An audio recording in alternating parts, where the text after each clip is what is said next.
Today on Garden Invaders, we're going to show you how to make the most of a view like this.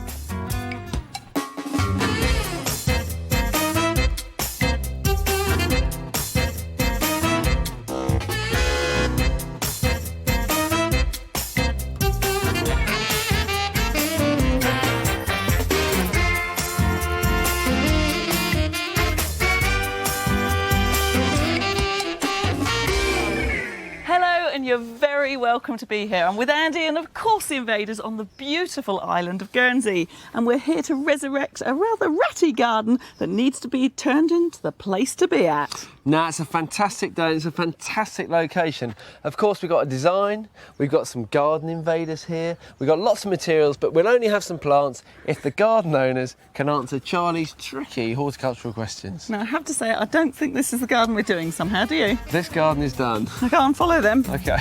Today we're in the romantically named Le Monceau at the home of Gail and Chris Murray. These two have been back and forth between the island of Guernsey and Gail's homeland of Canada since they first met as teenagers. Gail and Chris have just moved into their dream house that has been totally gutted. Sadly, the garden has been a builder's dumping ground and they're stuck for ideas of how to make the most of this wonderful situation and bring back some wildlife. I have to say, you must have the best view on Guernsey. Look at that, it's just fabulous. Certainly one of them. Yes. Certainly one of them. Yeah. I can see why you bought the house. We didn't buy the house for the house, we bought for the view. Yeah. For the view. And you've done a lot of work on the house? For the last 8 months, we've completely gutted the house and left Well, the we garden. had to move out. Have you really? Yeah. We've ignored it a bit. Slightly messy. Didn't have time. So what would you like from the garden? What we would like is to have a place to view, no high trellis work. That's No. the Leylandia gone then. Yeah. Oh, darn. It's great though, because the view's already framed between all these trees and everything. You've got quite a good framework to the whole garden here, Yeah. so that we Yeah. can work to that. Yes. No, the elevated position makes it superb. And I hear that you wouldn't mind sort of encouraging some of the wildlife back. I mean, I can Yes. hear lots of birds singing. Yeah. Yeah. And we used to have, when we first moved here, we had 2 ducks, male and female, that came twice a day. Then, of course, the builders came and we lost them, and we're hoping to attract them back. Oh, yeah, okay. Yeah. So who's been doing their homework? I have. Well, Right. sort of. And have you been building your muscles up there, Chris? No, not really, but I'll do my best. Well, we'll do our best to build them up today for you. fine, thank So you. we're going to sneak round the corner to your garden, next door's garden. Yeah. So, which is that way, is it? Yeah, that's right. Off we go. Right, Chris, you have to luck, come with me. babe. Do a bit of Okay, good work. luck. All right, lovely.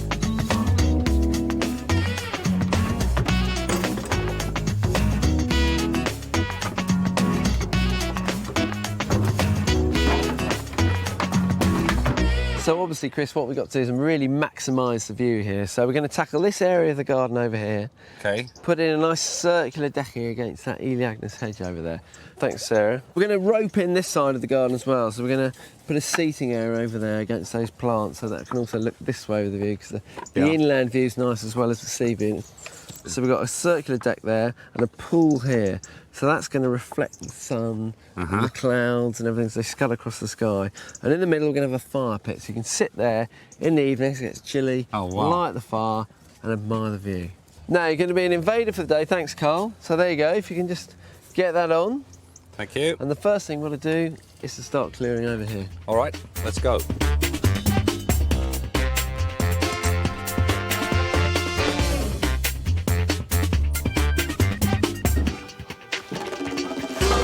Well, Gail, your next door neighbour's garden's got the view and the garden. it's stunning plants. Absolutely beautiful. It's fabulous, isn't it? Yeah, And yeah. stunning plants. We've got some real corkers for you. These are perennials that are going to be great for wildlife because they flower late in the season and continuous flowering.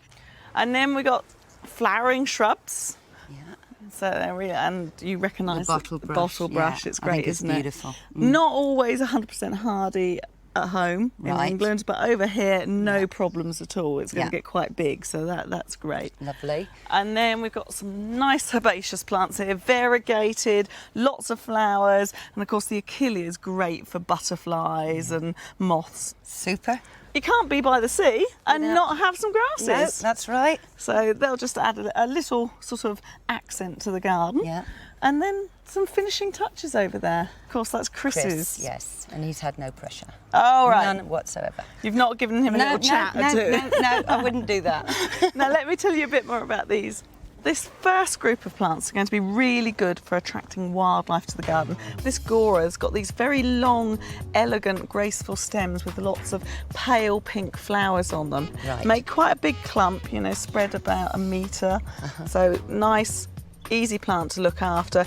And then there's Sedum spectabile, and this one's called Brilliant. It has big flower heads that are pink colour. It's commonly known as ice plant. It's got very succulent leaves, so it's resistant to drought, but it'll grow anywhere in a sunny border. And then we've got Scabious, and this one's called Perfecta Blue, and it's got these beautiful flat, papery, powder blue flowers that wave around in the wind, but you want to grow it in a moisture retentive soil that's not too wet in the winter. Right, okay. So, are you ready for your first question?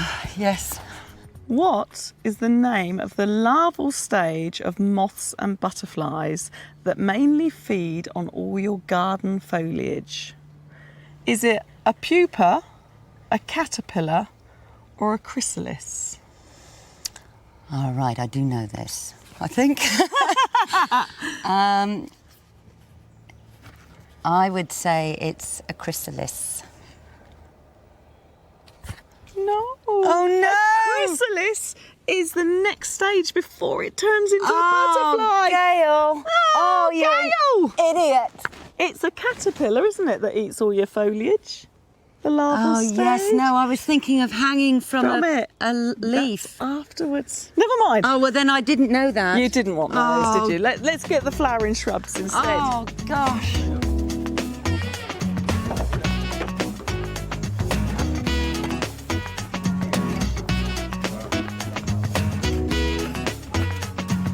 I've decided that this garden is going to be all about sitting down and relaxing. So in this part here, we're going to put some sleepers into the ground and then recycle one of their existing benches, so you get a great view looking out over there. We've mown the grass just to tidy it all up, but we're bringing all these existing plants into the bulk of the garden, and that's what we're doing over here. We've got this great big sweep, this circular arc of decking here, and that is going to look out over the view, but it's also going to look out onto a fire pit in the centre here, plants, gravel around the edge, and the pièce de résistance here, we're going to have a great big reflective pond that's going to reflect the sky, the clouds scudding across it, and you're going to look out across that great view. Gail, I mean, I've been to Guernsey many times, sort of visiting and having a lovely holiday, but what's it like living on the island? It's wonderful. I like the smallness of it. Also, the safety aspect with the kids growing up. You never ever worried about them. It's a lovely place. The climate's brilliant. You know, you get your 4 seasons, and no, I think it's a wonderful place to live. And do you get fed up with the tourists? Go on, tell us the truth. No. Oh, that's nice. No, to I hear. honestly don't. No, no. They're very nice too. We've made lots of friends with Meet people. different people, Yeah. yeah. And of course, they're always happy to be here because they're on holiday. That's right. And the weather's always glorious like this. It's very Yeah. warm. And we've got some really lovely plants here. They're all flowering shrubs. This is Phygelius crossrectus African Queen. Is semi-evergreen, and it's sort of a sub-shrub at home in England.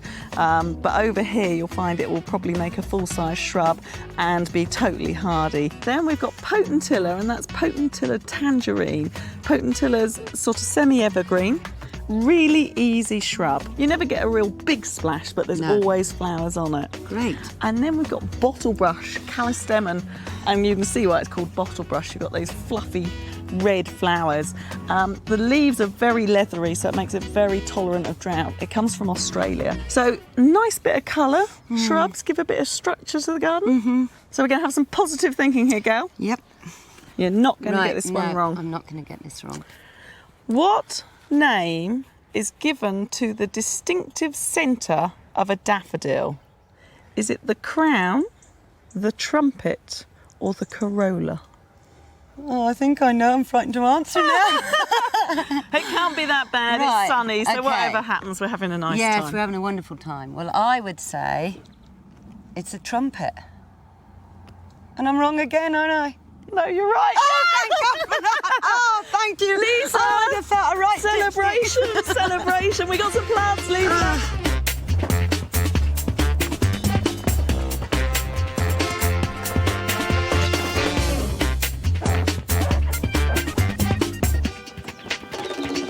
Pond's filling up nicely now, and you can already start to see the reflections in there. It's really beginning to work.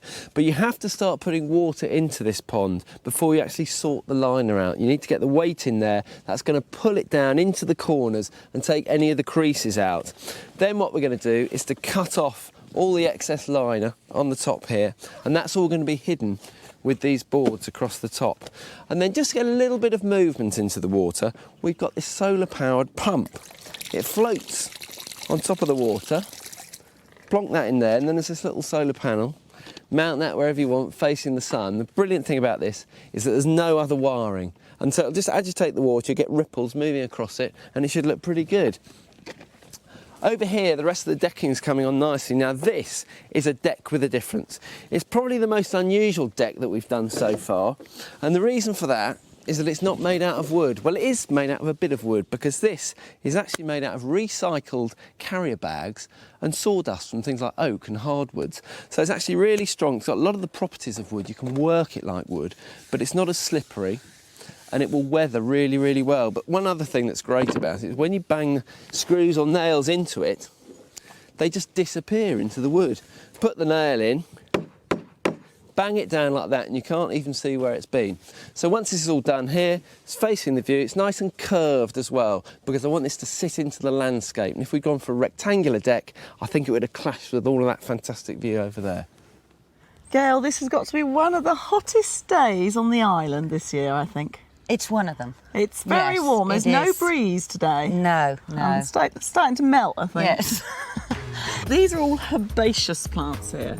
We've got Achillea anthea, which is great for butterflies and bees. It's got those flat flower heads, very sort of lemon yellow, and I quite like the foliage on it. It's that very blue glaucous colour and quite finely cut.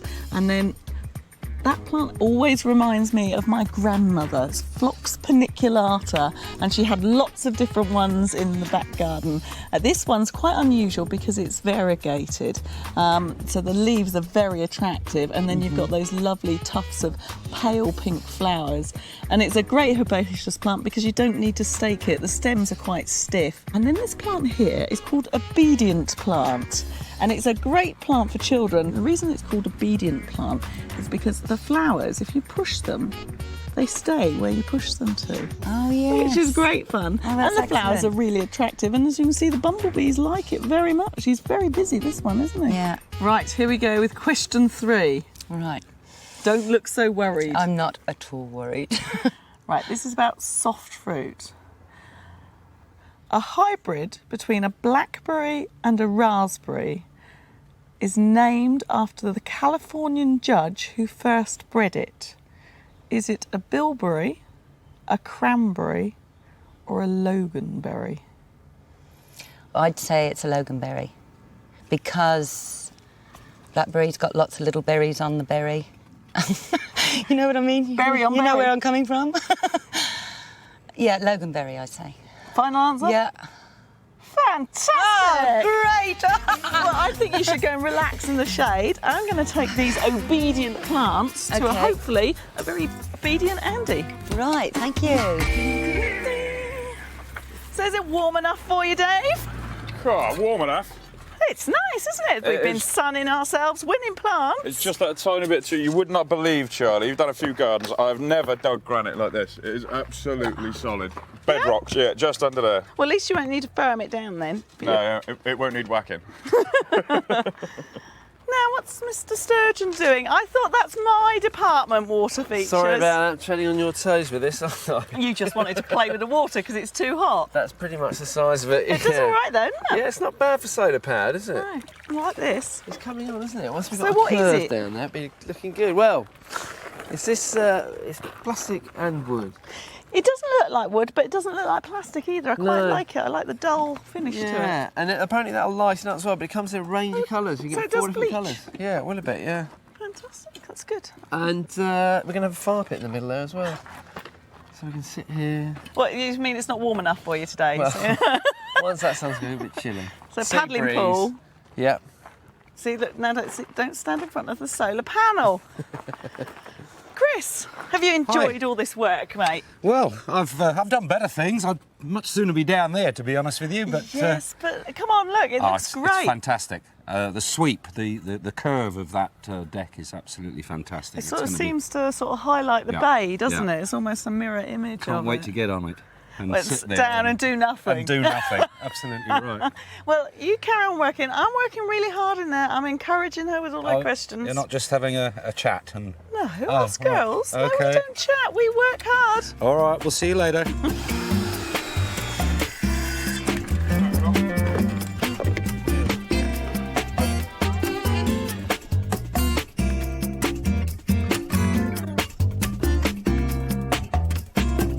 You found a nice cool spot there. I certainly They're have. looking very warm next door, I can tell you. Oh, I bet they are. Now, this is your last question, and it's for those lovely grasses over there. Okay. So there's Melica red spires, and it's quite an unusual grass because it's got quite a broad leaf to it, and it's evergreen, and it's really grown for those seed heads. They're sort of slightly droopy and sort of got a red tinge to them.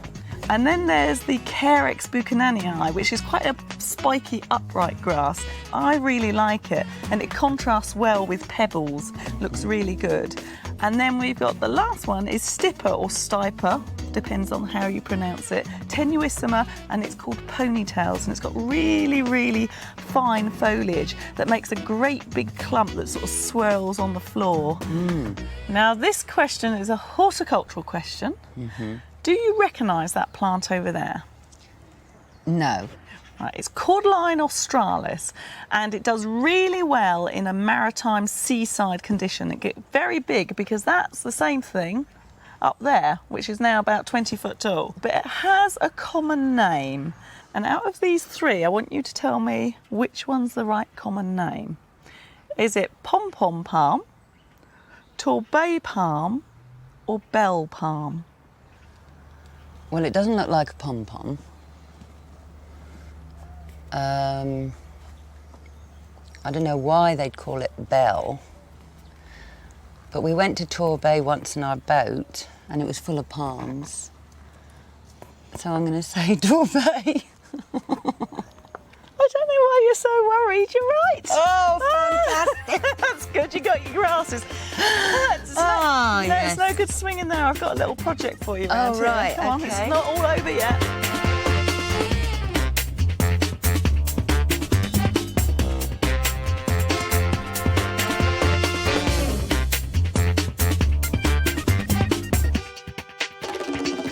Okay, back up. Excellent, thanks Dave. Now, I've put this bench here because it sits against this great backdrop of all these fantastic plants here. And it's also quite a good focal point when you're looking out. Now, there's one thing I can't stand when you're mowing the lawn if you have to move furniture and stuff out the way. So we've put a base down here of new oak sleepers, just sat them on sand there, and then you can just run the mower around the edge like that. It's nice and simple. So you get a lovely view of this part of the garden and over there as well. Now, we were going to plant a couple of these cabbage palms to frame the view of the sea over there, but it hasn't really worked. All it did from the living room was block the view. So this design's evolving. It was a nice thought, but it's not going to work. And over here, what we've done is take up a lot of the old paving that was round the house because it was just a concrete jungle here really, and I want to try and integrate all the different areas of the garden, and we've done that with the lawn here. Lawn's always good in garden design because it has a very spacious feel. So the turfs are just being rolled out there, but where they meet the gravel area, you don't want to be having the mower coming up to the gravel because otherwise it flies everywhere. So we've put in these concrete blocks as a mowing edge, so you can just run the mower over the top, and by putting them on a curve like this, it just links the whole design together. Right, you're now going to move from brain power to manual. Yeah, I was wondering about this. It looks all very odd. Right, this is your project. Okay. Nice French lavenders, we've got gravel, Yeah. cans of baked beans. Yep. I want you to turn them into planters for me. Right. Hammer the hole. Hammer holes in. One or lots? Oh, lots. Right, yeah, They're gonna, yeah. Lavender's like really free draining, Yes. so lots and lots of holes. You'll need to wash them out. Yeah. Compost, gravel, save all the baked beans because the boys are really hungry. Okay, that sounds cool. Straightforward, Yeah, no problems. I think that's fine, yeah. That's lucky then.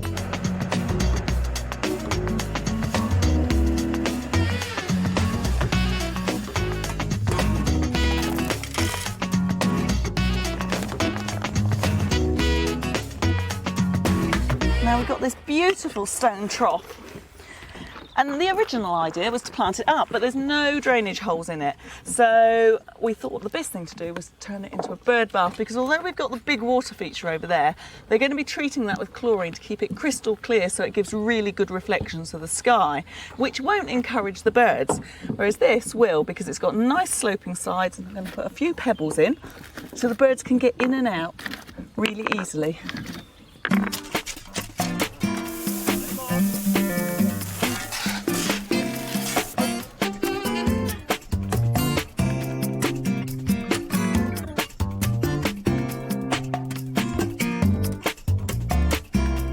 We've put these local granite chippings down as a mulch, a couple of inches thick, but what I haven't done is put a weed mat underneath. And the reason for that is because I want some of these plants, like this sea thrift, this armeria, to spread sideways. And sometimes a weed mat can restrict that growth. And I also want things to self-seed, because that's the look that I'm going for here.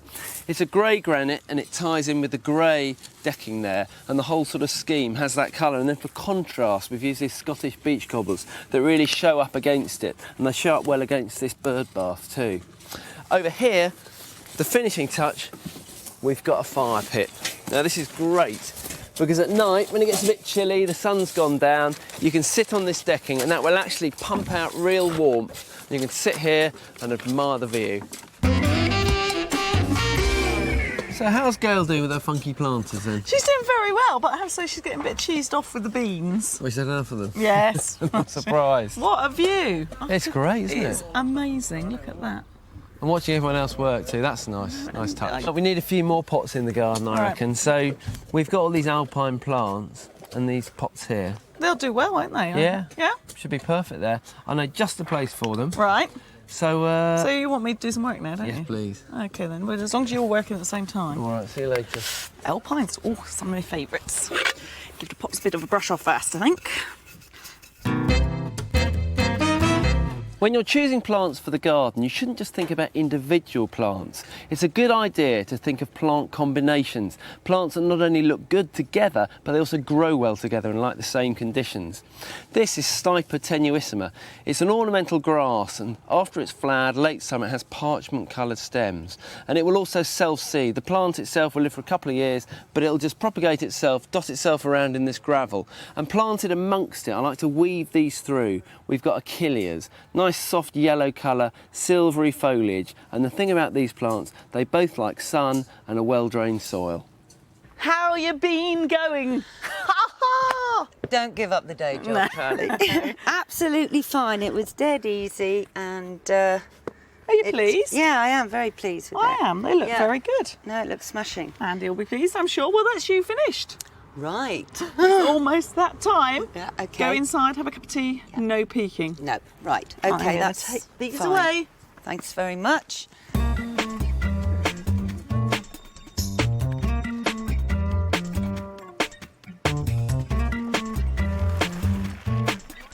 Well, here we are, Chris. It's your turn. Charlie. I know Oh, you're dear. looking forward to this. Oh, absolutely. So we got some nice bat boxes, bird boxes, Uh-huh. but I have to say, I think your lady has got her eyes set She's on keen these. on it. Look fantastic on that deck area, wouldn't it? It would. It would. Here we go then. Guano is a natural fertiliser that's very rich in phosphate. Where does it come from? Does it come from fish, seabirds, or seaweed? I think I know this one. All right. And it's seabirds. Now, why is that then? Because I've seen the birds on the rocks all around Guernsey, so I knew it. And there's lots of guano. And there's on lots of guano there. there. Okay, well done. You're right. That's lovely. You're going to be a popular boy. I'm very pleased indeed. Thank you very much. Right, you can pop Superb. inside now and have a cup of tea, Okay. chill out. We'll Yeah. do the finishing touches. Brilliant. Thanks again.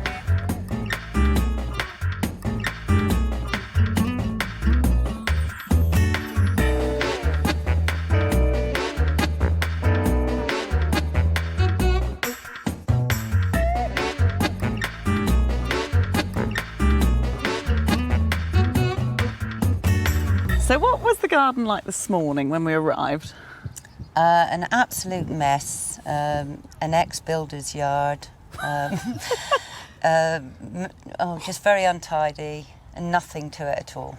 Are you ready? You can open your eyes. Oh, that is absolutely gorgeous. So you've still got your view. Oh, yeah, that's lovely. What a tremendous job. Nice view over there too. We put that bench onto Yeah. some sleepers there, so you can look after that. A few pots. Yeah. This decking is a very special deck there. That's made from carrier bags and Right. sawdust. You never knew it could look so good, could No, Got this reflective pool over there as well, so you've got a nice big pool that reflect the sky while you're sitting yes. here on your lounges. you? And what does it mean having it all done in one day? well, we just can't believe it. I can't believe the amount of work that Yeah. has been done in one day. Nor can You were I. doing a lot of it. Oh, well, I did my little bit, but Yeah. I mean, thanks to all the help. Yeah. Now we've chosen plants that are going to like this sort of sun-kissed spot because as we found out earlier today, it gets very hot here. It does very, yes. Now you see that spaceship that's landed in the middle there? Yes. That is actually, exactly, that's a fire pit. So you can put logs and stuff on that, you can even cook on it. But the idea is that in the evening when the sun's gone Yeah. down, you can sit here and that will actually kick out some heat so you can stay outside longer. That's brilliant. So you think it's going to be a nice place to chill out? Yeah.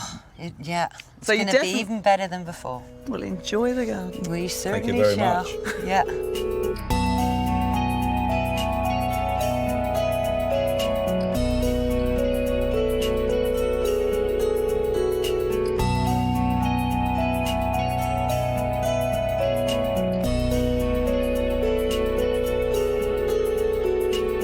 Well, they were certainly happy chaps with that there garden, weren't they? They were indeed, and I liked it too. I thought it was a really good one. I thought that it was clever the way you had the curve mirroring the bay and the view. It was clever, wasn't it? It was also luck. You're not meant to tell people no. that. I think they're going to look after it. And do you think a couple of years it'll be as full as this with lots of plants? Oh, I hope so. And the thing is, this garden proves that all those plants are going to grow, which is a good thing. See you next time.